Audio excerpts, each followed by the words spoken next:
Я, оказывается, преступник, и мне 8 месяцев дали. 8 місяців обмеження волі. Окупаційний суд Судака виніс вирок голові Судакського регіонального меджлісу Ельвіру Аметову. Його звинуватили у незаконному зберіганні частин зброї. 2 года назад нашли в музее музейные экспонаты, и один из этих экспонатов оказался способен на стрельбу, которую отверткой можно поправить, как-то стрелять, я не знаю.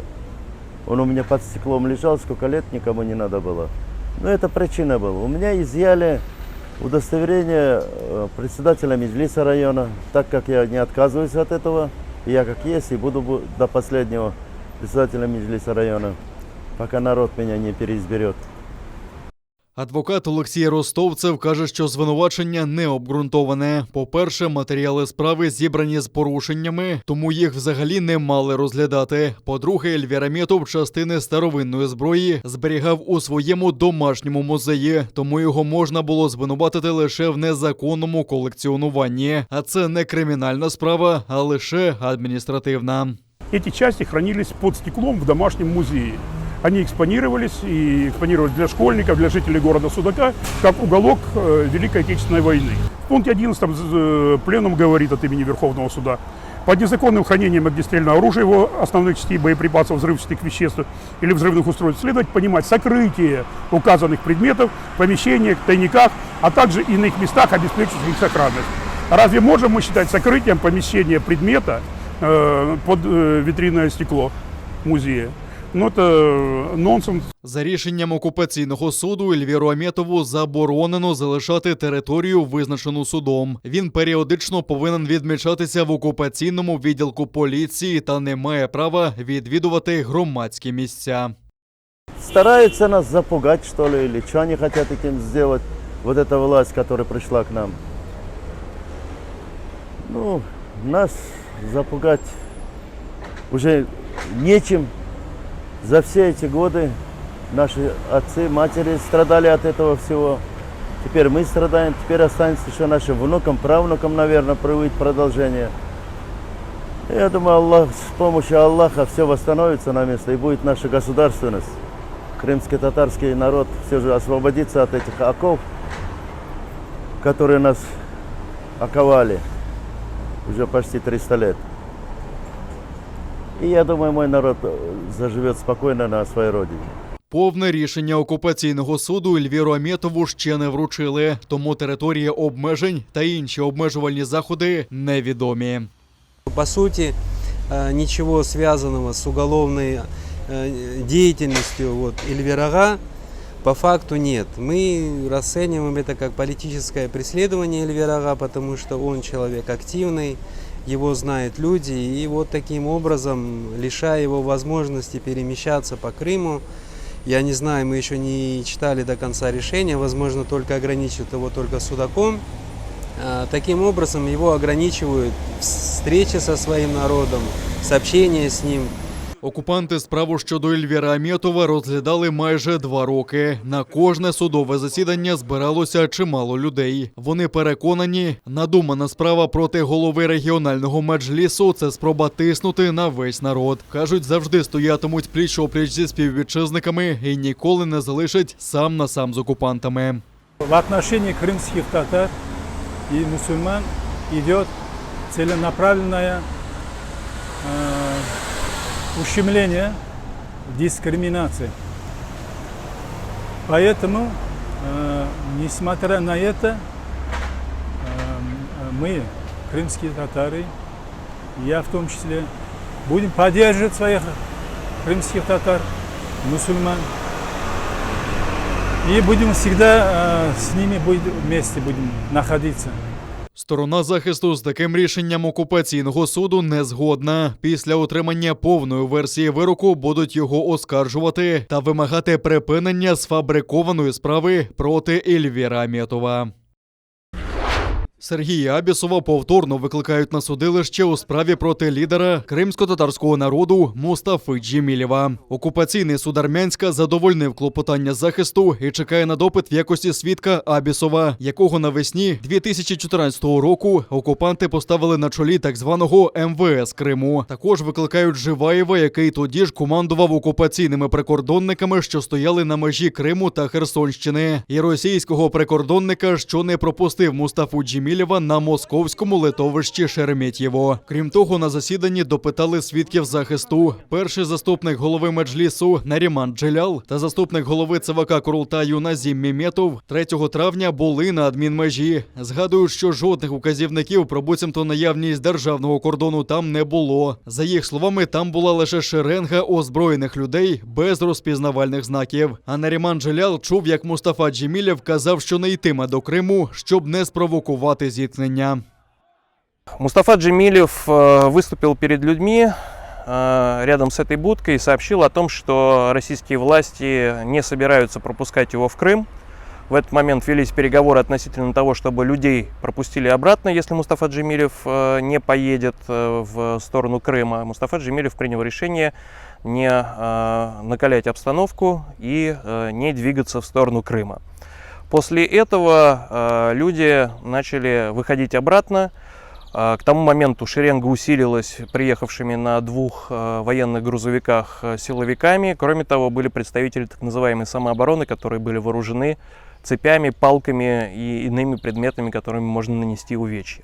13 квітня минулого року окупанти звинуватили Мустафу Джемілєва у недбалому зберіганні вогнепальної зброї та у незаконному придбанні та зберіганні боєприпасів, а також у так званому незаконному перетині держкордону Росії. Йдеться про спробу національного лідера кримських татар 3 травня 2014 року потрапити до Криму з Херсонської області. Тоді зустрічати його приїхали тисячі кримських татар, але окупанти його не пропустили. Російські окупанти обстріляли цивільні квартали Красногорівки на Донеччині. Поранено 56-річного місцевого жителя. Про це повідомляють у штабі Об'єднаних сил. З протитанкових гармат МТ-12 били по житлових будинках. Прямим влучанням пошкоджено квартиру багатоповерхівки на вулиці Східна. Зі слів місцевих жителів, саме ці будинки окупанти вже атакували у перші роки війни. Крім того, минулої доби під ворожим вогнем український воїн дістав бойове травмування. Нині він у задовільному стані, кажуть у штабі, та ушпиталений. Окупанти гатили зі ствольної артилерії, важких мінометів та іншої зброї. Натомість дістали вогонь у відповідь від українських військових. Станом на 7 годину ранку 5 серпня зафіксоване одне порушення режиму припинення вогню. Біля Авдіївки російсько-окупаційні війська відкривали вогонь з ручних протитанкових гранатометів і великокаліберних кулеметів. За поточну добу бойових втрат серед наших захисників немає. На обстріли російсько-окупаційних військ українські військові відкривали вогонь у відповідь.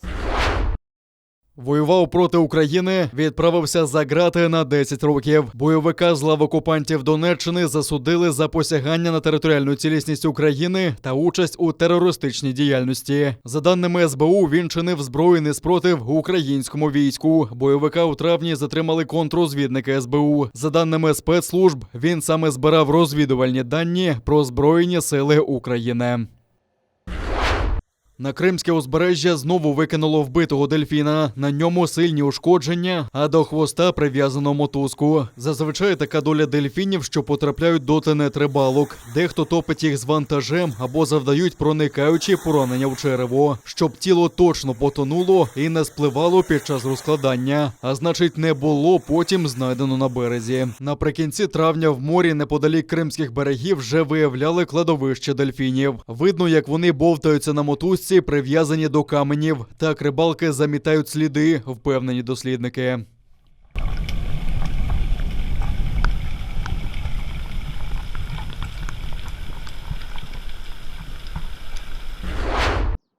Щоб потрапити на материкову частину України з окупованого Криму, тепер треба здати безкоштовний тест на антиген. Набули чинності нові правила перетину адмінмежі, повідомляють у Держприкордонслужбі. Громадяни, які пройшли повний курс вакцинації або зробили бодай перше щеплення, можуть не тестуватися. В разі підтвердження ковіду – 10-денна самоізоляція, а за 72 години запуститься програма «Дій вдома». Але є винятки. До них належать неповнолітні, учасники ЗНО, абітурієнти, які вступають до українських вишів, а також одна особа, яка його супроводжує. Вони не ізолюватимуться.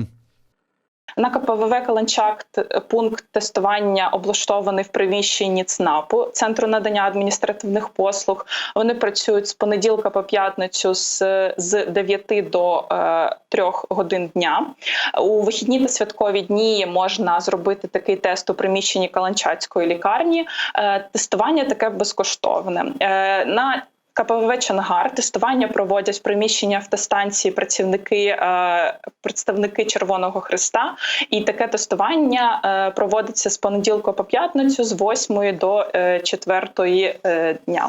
Сейчас в наличии по факту на территории Херсонской области есть 35 тысяч тестов для тестирования людей, которые выезжают через админ-границу. В ближайшее время, по информации Департамента здравоохранения, они ожидают пополнения этих фондов. Поэтому говорить о том, что какие-то проблемы в том, что недостаточно обеспечены тестированием эти пункты, сейчас не приходится. Перетинів адмінмежі окупованого Криму та Херсонщини поменшало на чверть, повідомляють у Держприкордонслужбі. За їх підрахунками, з початку року межу перетнули 296 тисяч людей та 37 тисяч автівок. А це на 25% менше, ніж у першому півріччі минулого року. У Великій Британії пом'якшують карантинні правила. Скасували 10-денний карантин для повністю вакцинованих туристів і британців, які прибувають з Франції. У Франції різко скоротилася кількість випадків зараження бета-штамом коронавірусу. Також цей варіант вже краще вивчили. Це означає, що Францію можна безпечно включити в той же список, що й багато інших країн. Це дозволить спростити правила. До середини липня Франції був присвоєний жовтий статус. Однак через поширення дельта-штаму його змінили на жовтий плюс. Тобто навіть повністю вакциновані мандрівники при в'їзді до Сполученого Королівства повинні були проходити карантин. 8 серпня правило скасують і Франція знову стане жовтою. Також зміниться статус Австрії, Німеччини, Словенії, Словаччини, Латвії, Румунії та Норвегії. Їм присвоять зелений статус. Тим, хто приїжджатиме з цих країн, не потрібно буде самоізолюватись, навіть якщо вони зробили щеплення тільки однією дозою вакцини. Крім того, статус Індії, Об'єднаних Арабських Еміратів, Бахрейну та Катару змінять з червоного на жовтий. Поки до нас не можуть приїжджати з країн, включених до червоного списку. Виняток – громадяни Великої Британії, Ірландії чи люди з посвідкою на проживання в нашій країні. І ми рекомендуємо взагалі не їздити в країни з червоного списку. Вакцинація у Великобританії йде дуже швидкими темпами, однак санітарні правила, що постійно змінюються, відлякують зарубіжних мандрівників. Все це заважає відновитися туристичному сектору, що постраждав під час пандемії. Від Закарпаття до Луганщини і від Сумщини до Криму. У Києві презентували традиційний жіночий одяг та його сучасну інтерпретацію. Тут близько 50 костюмів з усіх етнографічних регіонів України, різноманіття кольорів, орнаментів та фасонів. Одяг кожного краю відрізнявся не тільки від регіону до регіону, але й від села до села. Ось відомий орнамент Київщини – троянди, але вони зовсім не головні елементи.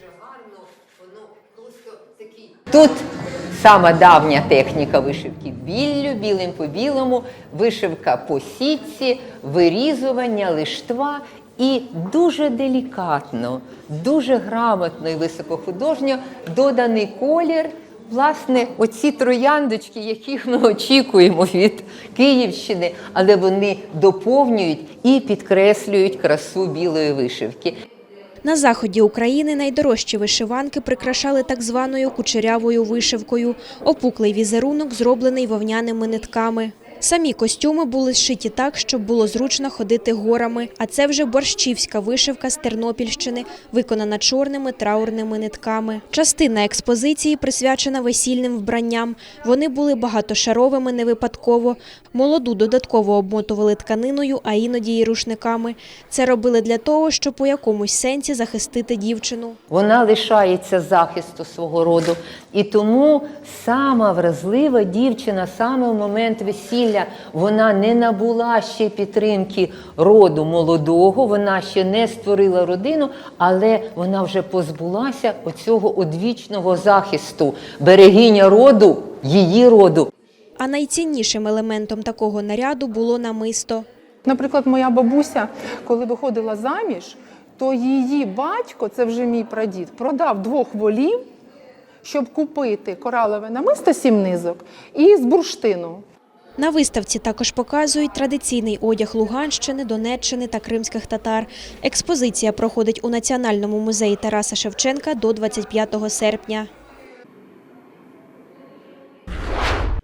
Синьо-жовтий з тризубом та небесно-блакитний з золотою тамгою. Національні стяги українців та кримських татар прикрашають пояс майбутнього переможця турніру з кримсько-татарської національної боротьби «Курєш». А ті, хто зійдуть на п'єдестал, будуть відзначені медалями Федерації «Курєш». Міжнародні змагання відбудуться 8 серпня у Київському палаці спорту «Венето-Спорт». Серед борців з різних регіонів України, зокрема й окупованого Криму, а також Румунії, Туреччини та Туркменістану. Турнір присвячено Міжнародному дню корінних народів. Вхід вільний для всіх охочих. Також змагання транслюватимуться наживо на телеканалі АТR.